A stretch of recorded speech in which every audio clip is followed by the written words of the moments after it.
Hola, en esta oportunidad vamos a trabajar el concepto de proteína, vamos a ver eso y los niveles de organización de las proteínas.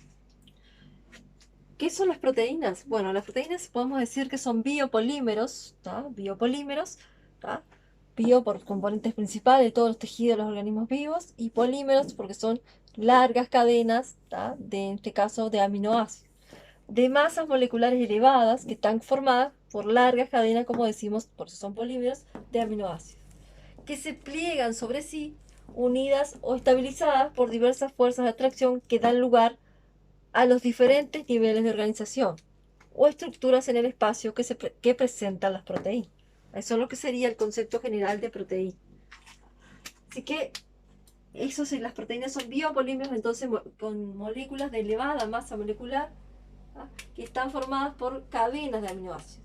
Podemos decir que los aminoácidos son los monómeros, ¿ah? Las moléculas pequeñas que se unen a través de enlaces peptídicos y luego se pliegan o enrollan sobre sí, estabilizadas por diferentes fuerzas de atracción que van a dar lugar a las diferentes estructuras o niveles de organización de las proteínas. ¿Cuántos niveles de organización o estructuras de la proteína tenemos? Tenemos 4 niveles. El nivel primario, el secundario o la estructura secundaria, terciaria y cuaternaria. ¿Ya? Y acá hay digamos, un esquema, un dibujo de los 4 niveles, de cómo serían aproximadamente las estructuras. El nivel primario consiste en la secuencia de aminoácidos unidos a través de enlaces peptídicos. La secuencia secundaria surge del plegamiento de la primaria y acá lo que mostramos es una de las estructuras del nivel secundario, que es la alfa hélice. ¿Ah? Bien. Luego esto se vuelve a plegar, acá pasa a formar parte de la estructura terciaria, que es más compleja. Hay un mayor enrollamiento, un plegamiento mayor de la estructura secundaria que pasa a formar la terciaria. Y a su vez la terciaria se vuelve a plegar y forma una estructura de mayor complejidad que es la cuaternaria, donde se forman, digamos, subunidades o protómeros, ¿vale?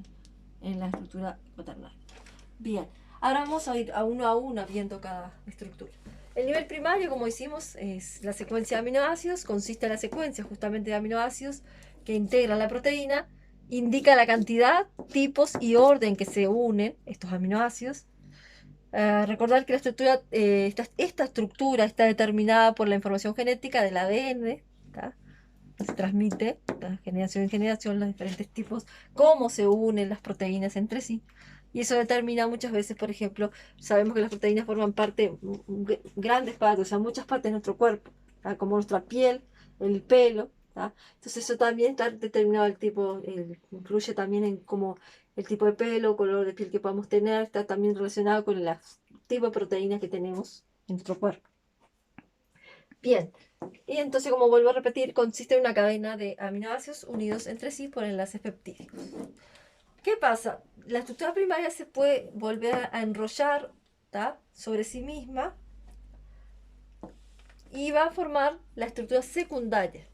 La disposición de las cadenas polipeptídicas en el espacio siguen un patrón regular. ¿Ah? Se producen al plegarse la estructura primaria. La estabilidad de esta nueva estructura es posible gracias a la formación de puentes de hidrógeno. El puente de hidrógeno es una unión entre el átomo de hidrógeno y el átomo de oxígeno o nitrógeno, ¿tá?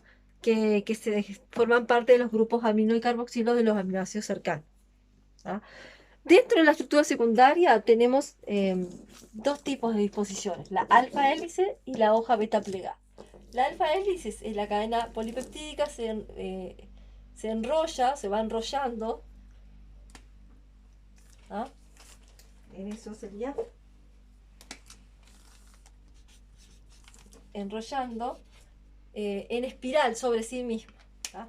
Y queda más o menos aproximadamente de esta manera. ¿Ah? Es una estructura de alfa hélice que está dentro de la estructura secundaria. Los puentes de hidrógeno estabilizan este tipo de estructura. Los puentes de hidrógeno, como dice, se dan entre el grupo carboxilo de un aminoácido y el grupo amino del otro aminoácido cercano. Forma una especie de espiral o de bucle, ¿ah? De la estructura secundaria. Otro tipo de estructura dentro de la secundaria es la hoja beta plegada, que tiene una forma de zigzag. ¿Ah? La cadena polipeptídica se pliega de manera que los planos de los enlaces peptídicos se ubican en zigzag y forma entonces la estructura hoja beta plegada, ¿tá? Porque simula o como una hoja plegada, por eso se la llama así también, ¿tá? Bien, eso sería dentro de la estructura secundaria. Pero esta estructura también se vuelve a enrollar o a plegar sobre sí mismo, gracias a la presencia de nuevas fuerzas de atracción que la estabilizan, y surge la estructura terciaria, ¿tá? La estructura terciaria se forma a partir del plegamiento de la estructura secundaria. Esta nueva forma tridimensional de la proteína, como nos dice acá, influye o condiciona su función.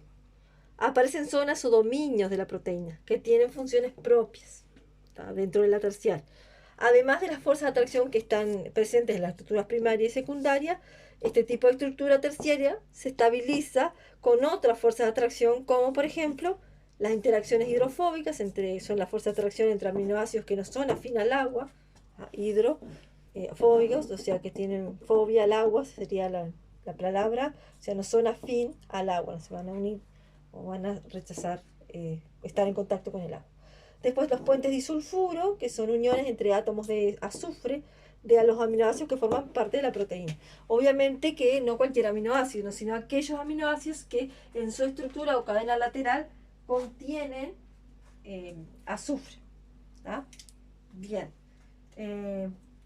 continuamos. Y también en los enlaces coordinados que se dan entre los átomos, ¿tá? Que forman parte de los aminoácidos, ¿tá? Enlaces coordinados.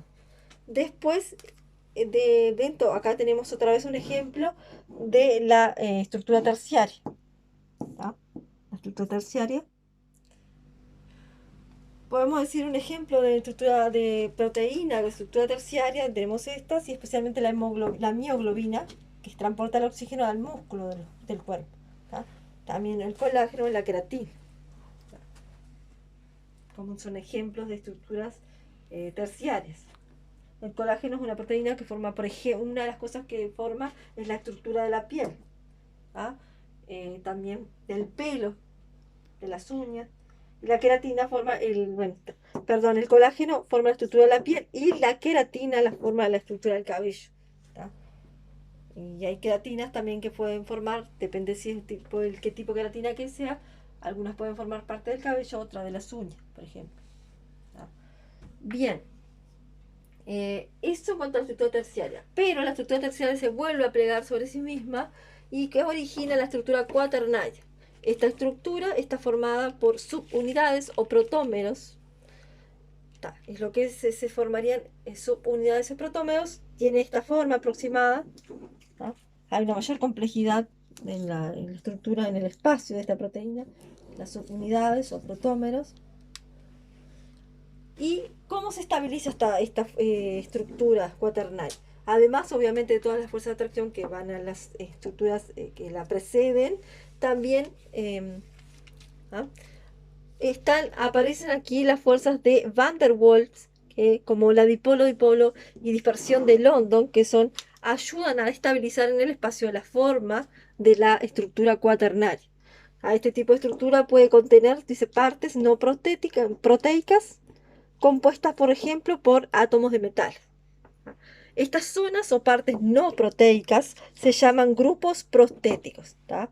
Y el ejemplo que pusimos acá, que es un ejemplo típico, es el de la hemoglobina, que es una proteína de estructura cuaternaria, ¿tá? Que tiene como función el transporte de oxígeno desde los órganos respiratorios hacia todas las células de los tejidos de nuestro cuerpo, y a su vez va a extraer el dióxido de carbono también para desecharlo hacia el mismo lugar, hacia los órganos respiratorios.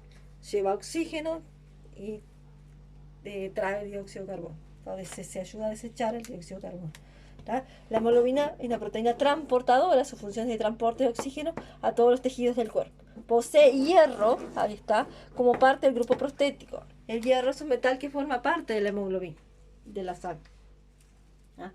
La hemoglobina es parte del pigmento rojo de los hematíes o los glóbulos rojos, ¿tá? Es una proteína entonces cuaternaria, que tiene una función de transporte, ¿tá? De oxígeno, ¿tá? Muy importante eso, ¿tá? Y también de desecho ayuda a desechar el dióxido de carbono. Bien, esto en general, a grandes rasgos, las estructuras o niveles de organización de organización de las proteínas. Después, para un breve repaso también, podemos ver algunos ejemplos de proteína, como el colágeno, que constituye las fibras en el cuerpo, siendo el principal componente del tejido conectivo o conjuntivo, también podemos decir, que forma parte de varias partes del cuerpo, como, por ejemplo, los tendones, los ligamentos, la piel y músculos. Tiene una función obviamente estructural, ¿tá? Justamente el colágeno, como una proteína fibrosa, tiene una función estructural, ¿ah? Como parte de esas zonas, por ejemplo, de los tendones o la piel, ¿ah? O ligamentos en el cuerpo. ¿Ah? La insulina es una hormona proteica polipeptídica de 51 aminoácidos, ¿tá? Producida y secretada por el páncreas. Tiene una función reguladora, ¿tá? ¿De qué? Del metabolismo de los nutrientes, principalmente en realidad de los glúcidos, principalmente de los glúcidos. O sea, la insulina sabemos que tiene una función muy importante con el tema de la regulación de la cantidad de glucosa en sangre, por ejemplo. ¿Ah? Una correcta función de la insulina ayuda a que todas las células del cuerpo reciban la cantidad necesaria de glucosa, ¿ah? Y ayuda a mantener el equilibrio para que no aumente o disminuya fuera de los niveles adecuados la glucosa en sangre. Bien, esto es un tema cuando las personas, por ejemplo, que tienen diabetes, tienen problemas con el tema de la insulina en su cuerpo. ¿Ah? Ya sea porque no se secreta suficiente o porque tiene algún problema esta hormona. Bien. Y después tenemos también otro ejemplo, hay muchos ejemplos, puse algunos, la enzima lipasa, ¿tá? Que es proteica también y secretada por el páncreas dentro del intestino delgado, y su función es ayudar al cuerpo a descomponer o digerir la grasa, los lípidos, para ser específicos. ¿Ah? Lo que hace cualquier enzima, como enzima es un catalizador biológico, ayuda en este caso a acelerar las velocidades de reacciones químicas. ¿Qué reacción? En este caso la de descomposición o digestión de los lípidos. ¿Tá? Eso sería la función de la enzima lipasa. ¿No? Enzima lipasa justamente se encarga de la digestión de los lípidos, o lo que llamamos en general grasas o aceites. Y bueno, la hemoglobina, que ya hablamos, es una hemoproteína, ¿tá? Que forma parte de la sangre, ¿tá? De los glóbulos rojos hematíes, y tiene la función, como decíamos, de transporte de oxígeno a todos los tejidos del cuerpo. ¿Tá? Esa es una. Está la mioglobina también, que es otra proteína de transporte, pero como decíamos, transporta más bien el oxígeno al músculo, específicamente al músculo. También ahí tenemos los anticuerpos, que también son de origen proteico. Hablamos de los anticuerpos de origen proteico, que son parte del sistema inmunológico del cuerpo, y su función es la de defensa. No se pueden defender de, por ejemplo, sustancias o cuerpos extraños que ingresen a nuestro organismo. Por ejemplo, virus o bacterias. Ellos lo que hacen básicamente es detectar y neutralizar, ¿tá? Esos virus o bacterias o cuerpos extraños que se puedan ser dañinos a nuestra salud. ¿Tá? Básicamente eso sería la función de los anticuerpos, que también son un ejemplo de proteínas, tienen función ahí de defensa. O sea, como verán, las proteínas tienen una amplia variedad, ¿tá? De formas, de estructuras y de funciones. ¿Tá? Son muy importantes para nuestro organismo. Forman parte, prácticamente están en diferentes partes de nuestro cuerpo cumpliendo diferentes funciones. Y bueno, y básicamente esto es un resumen de lo que sería el concepto de proteínas y sus estructuras y funciones.